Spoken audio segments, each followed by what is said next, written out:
и съд. Отвори на социалните.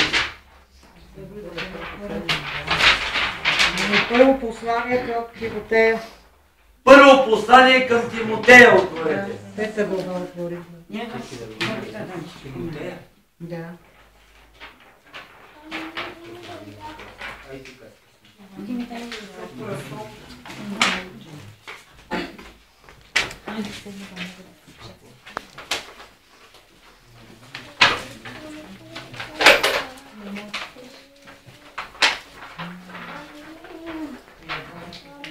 Пета глава. Хайде, възлюбени, намерете го и се изправете в достойните. 437. Първо послание на Тимотея, пета глава. Отначало, стар човек не укорявай, а обещавай като баща, по-младите като братя, старите жени като майки, по-младите като сестри, със съвършена чистота. Мосява. Почитайте вдовиците, които наистина са вдовици.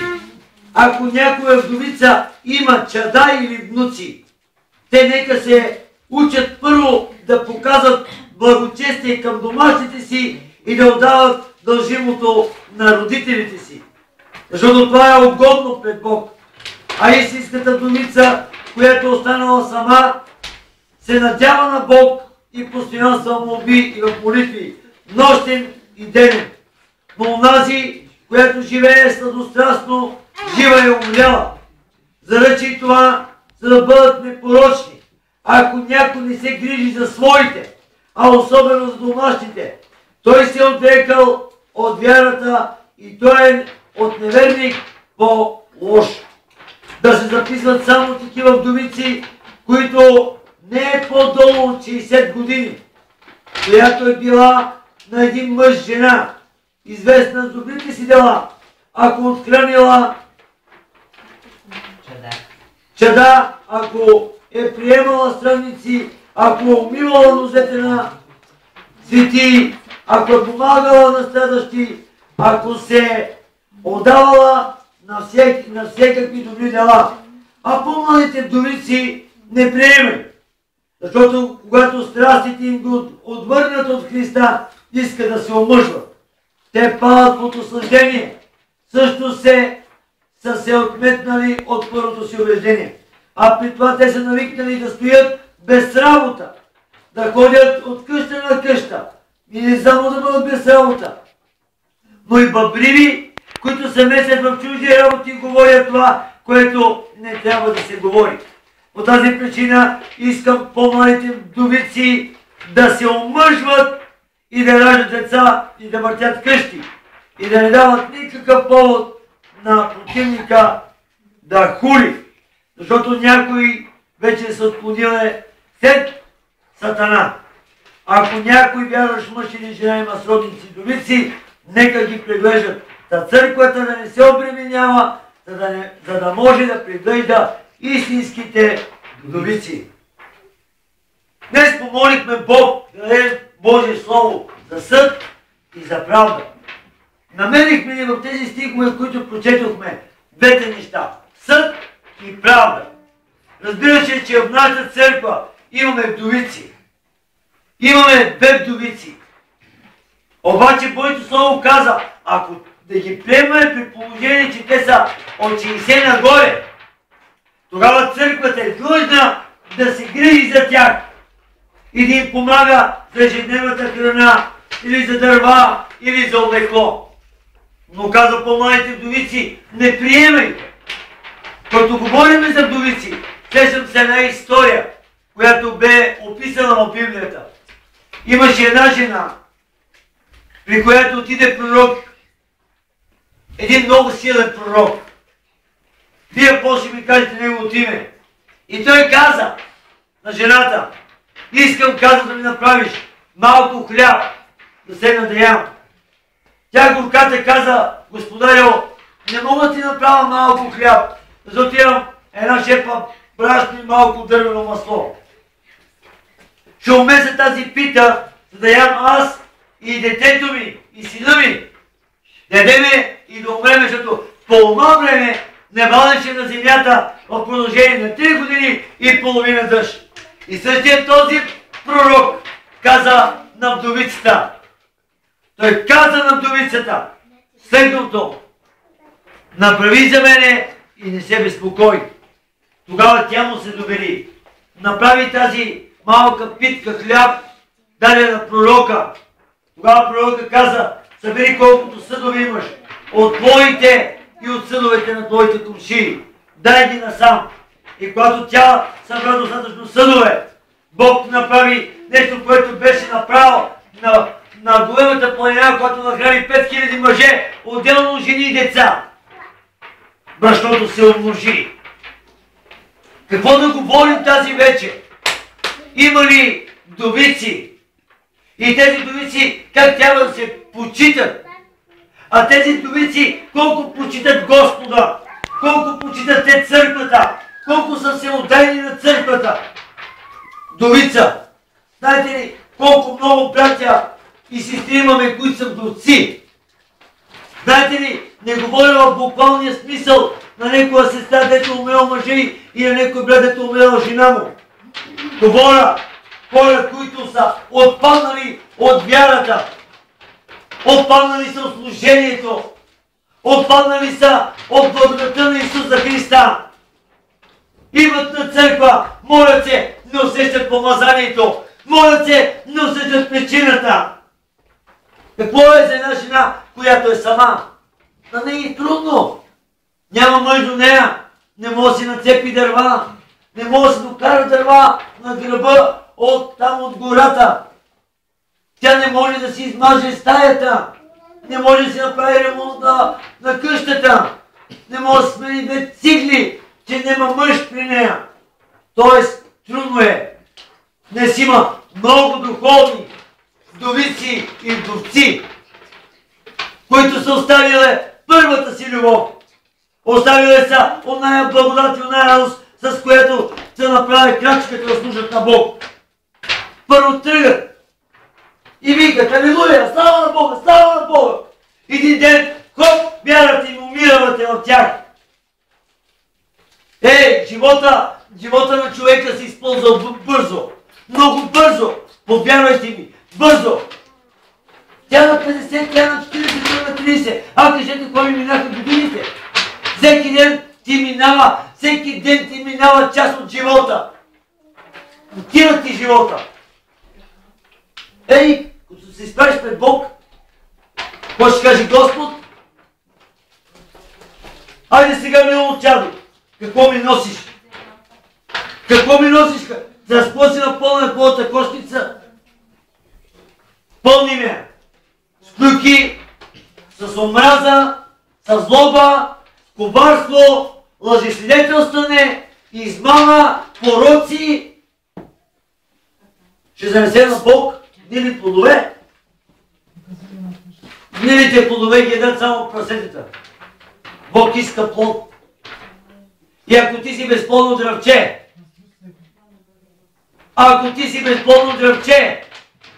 и не даваш плод на времето си, ще бъдеш проклет. Кажете, леле, тази вечер пастора какво слово проповедва? Спомнете си Исус, когато отиде при смокинята, въпреки че той знаеше, че още не беше време смокинята да роди смокини, но имаше листа.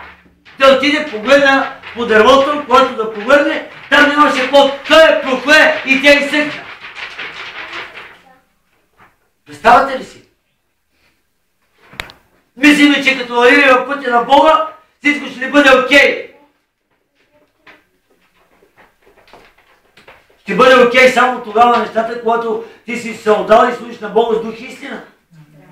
Само когато си отворил сърцето за Бог, когато пускаш до Бог, ти няма да овдовееш. Кои са вдовци? Тези, които са без Бог. Те имат душа, но нямат дух. А ти имаш и дух и душа в теб. Ти имаш сила в теб. Проблем! Знаеш ли, говорете на проблемите си. Аз имам Бог, който има решение за всички мои проблеми. от вас вяра. Да бъдете вдовици. Тази църква не трябва да има вдовици и вдовци. Исус се говори за своята невяста. Моята невяста, моята невяста, моята невяста, моята невяста.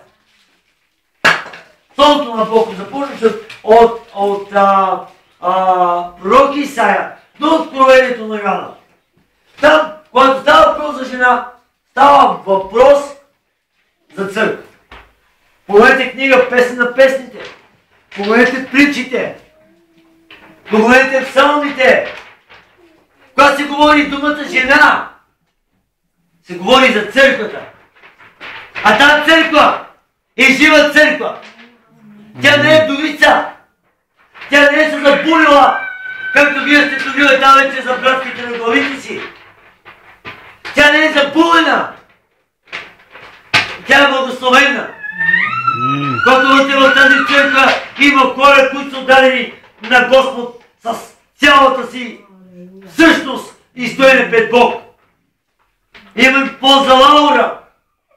Слава на Бога!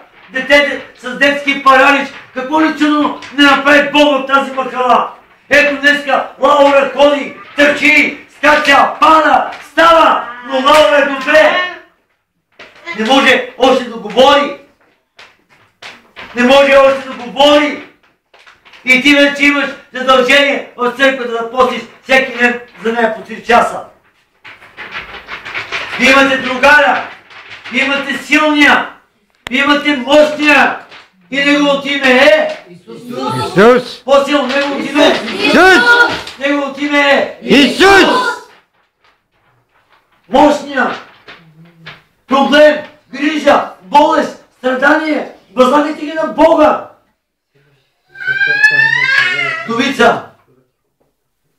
Божието слово казва: стар човек не укорявай, а обещавай като баща. Днеска много млади братя по различни градове и села четат Божието слово.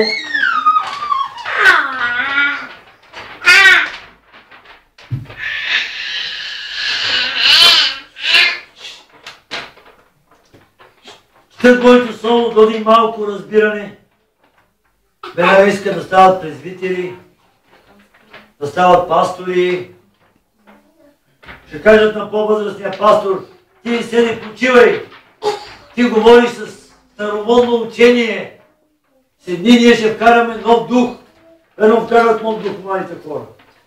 Повечето млади хора вкарват нов дух. Духа настана в църквата. Започва да заплачават. Знаете ли колко брати и сестри ме питат, когато си миеме, когато идеме Господна вечеря, дали си миеме нозете. И когато казвам, че ние си мием нозете, те ми викат: това е било по времето на апостолите. Там Исус каза, че ако аз Господ Исус ми умих нозете, той вие сте длъжни един на друг да го правите. И ако го правите, блажени сте. Ако го правите, блажени сте. Днеска младите хора говорят против по-възрастните и не им пука. По-младия ще дойде да си излепчи на по-стария. Защо? Той има бели коси. Той е възрастен, остави го. На него Бог е дал мъдрост. Заради годините, които е живял. Много по-младите сестри ще се сдрънка с нея, която е по-на години. Това не е угодно на Бог. Отдавайте, църкво, отдавайте почет на старите хора в този наш град, в тази наша махала. Отдавайте им почет. Отдавайте им уважение. И на тези, които са в църквата, и тези, които са извън църквата. Отдавайте почет и на вярващи, и на невярващи. Когато вали дъжд, то напоява и твоята градина на вярващата, обаче напоява и градината и на невярващия. По-много казва: по-младите, да ги обещаваме по-младите като братя. Когато започнеш да обещаваш някой по-млад, когато започнеш да го учиш, когато започнеш да го съветваш за даден казус в неговия живот, той веднага е готов да спори с теб. Веднага си изкара по-мъдър, по-знаеш, по-разбираш. Колко е трудно. днеска на хората да приемат спасение. Колко е трудно днес на хората да приемат това Божие Слово. Говорих за хляба, за рибата, говорих за вдовицата, която нахранила пророк по-силно. Пророк Илия, да, той бе заключил небето да не вали дъжд. Говорихме и за вдовицата, за младите хора, въобще за поведението ни като християни в живота ни. Защото не можем да бъдем християни само тук вътре в църквата. Трябва да бъдем християни и извън църквата. Ако тук днеска ти ми показваш колко си благословен или колко си благословен, това го прави вънка. Гледам ги моите брати във Фейсбука, гледам ги моите братя, то напада оня напада то. Всекакви съдии излезоха бреи. Бреи, колко много знаеков си бе. Бреи, колко много народ изказват мнение, говорят против пастори, говорят против пророци, говорят против апостоли. Не ги разбирам тези хора.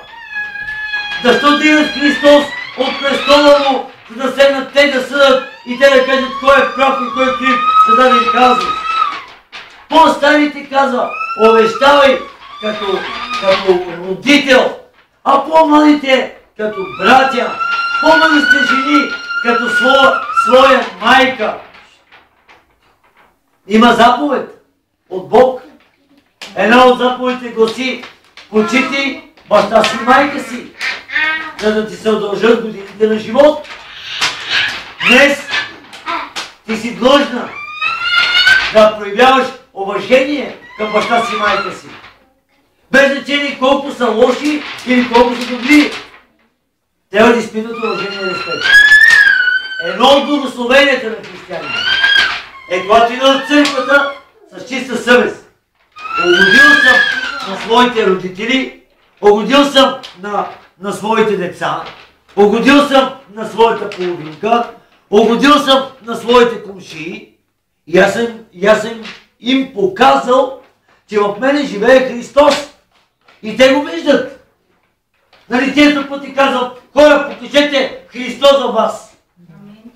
Няма как да го направите, ако ми започнете да правите нещата, които Христос е правил. Това моя комшия е много лош. Ами, Божието Слово казва за твоя комшия следното. Каквото искаш да ти правят другите хора на теб, това ти им прави на тях. Ако искам да направя добро, днеска ще занеса 2 хлеба на Страмима, ще нахрана семейството ти, без значение тя да не идва на църква или не идва, аз ще занеса 2 хляба и утре тя ще ми обърне същата добрина. Не само за хляба. Не само за хляба. Става това за всичко. Нека Бог да ви благослови. Църквата е длъжна да помага на своите вдовици, но ако те са над 60. Всяка друга, която е по-млада, да не чака на църквата. Църквата си имаме 3 вдовици и аз ще кажа на тях: не чакайте на църквата. Според това Слово Божие, което ние прочетохме, вие имате деца. Децата са длъжни да се грижат за вас. Ако те не го правят, ако те не са заинтересовани да го правят, тогава братите и сестрите, не църквата, а братите и сестрите ще изкарват от домовете си продукти, храни и ще занесат на дадената сестра, за да не остане гладна.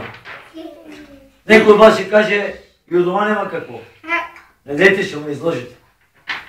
Половината от вас идваха в продължение на 1 месец редовно на църква по причина, че слагате компоти, резано, пресечено, троши, мармалади. Значи рафтовете ви са пълни. И сейте в вдовиците. Помагайте. С каквото можете, и както можете. Защото има нещо, което Господ може да направи за вас. И то е да бъдете благословени. Когато давате от сърце. Даваш от сърце. Бог ще благослови. Сега ще разслушам, че в 8:30 сме отиваме на стражева кула, за да воюваме на стражева кула. За това бъдете готови, а това вече тези, които ще воюват, бъдете готови тези, които ще воюват. 8:30 няма да чакаме никой, който дошъл тук. Правим една молитва. Имаме си 4 кули изградени. Отиваме, молиме се на тях и имаме тук в църквата, за да се прослави Господ за нещата, които Господ е направил по време на молитвата. Искам да напомня, утре, кой по което време може, нека вземе пост за малката Лаура, постът е от 3 часа. Направете го, подкрепете правите, защото вие имате деца, ще имате внуци, ще имате правнуци и не знаете да не би някой от децата да бъде със същия дефект и тогава ще разберете какво е било на майката, какво е било на бабата, на дядото и на бащата. Това е голяма мъка, ние няма да оставим духът на епилепсия да вирее в това дете още години наред. Защото забележете, тя расте. Тя расте. И дойде след 10-15 години, 20 години във време, когато тя трябва да бъде омъжена. И ние искаме да дадем на мъже напълно здрава и възстановена. Защото рано или късно сестра Веси и брат Пешко ще заминат от този свят. Ще остане брата й. Но дали брата й ще я поглежда след това, това тук се вече не знае. Тук вече се не знае. Затова имате на сърце да вземете пост и молитва за Лаура. Това нещо ще ви помогне Господ по този начин, ще ви опрости много и от греховете заради това дете. Нека Бог да ви благослови, това беше за тази вечер. Дано сте разбрали какво съм искал да кажа. Искам да кажа следното. Не бъдете вдовци и вдовици в духа. С вас е царя, с вас е Бога, вие не сте сами. Бог ще ви укрепя, Бог ще ви благославя всяка трудност, която имате. Възлагайте на Господа и Бог е в контрол на всичко това. Нека Господ да ви благослови. Амин. Така, има ли сега някой да постави Бог? Аз, брат, Да, благодаря на Бога за неговата огромна милост. Най-вече му благодаря, защото